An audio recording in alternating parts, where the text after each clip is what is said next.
তুই নামাজ পড়বা না? আজান দিছে না, নামাজ পড়তিবে না? না ভাই আমার শরীরটা ভালো লাগতেছে না, আমি মিজান ভাই ভাই আমার একটু বদলি একটু বলি আয় কি বলছি আমার শরীরটা ভালো লাগছে না ভাই আমার। মানে তোর নামাজ আমি পড়িয়ে দেবো? তাই ভাই ভাই এক জায়গায় সপ্তাহে কদিনই ভাই। তোমার তো নামাজ খালি কায়দা হবে না, শুধু আল্লাহ তোমার বারপুরে আবার লেখন লাগবেন। তো তুই ফেলে দিলে হবে না? মানে ভালো ভাইচনি দোকান নিয়ে আসো।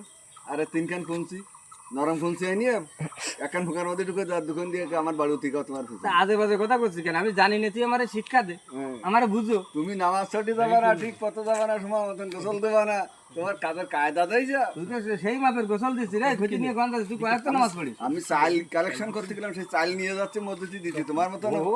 তোমার মতন বুনু হারাম না আমি। তুইও ভুলো আম কনে পাইছি রে।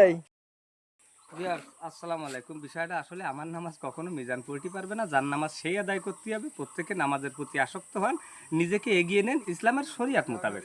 ভালো থাকবেন সবাই। মিজানের মতন কেউ পাগলামি করবেন না, আমার মতনও কেউ পাগলামি কথাবার্তা বলবেন না। বেস্ট অফ লাক, সবাইকে ঈদ মোবারক।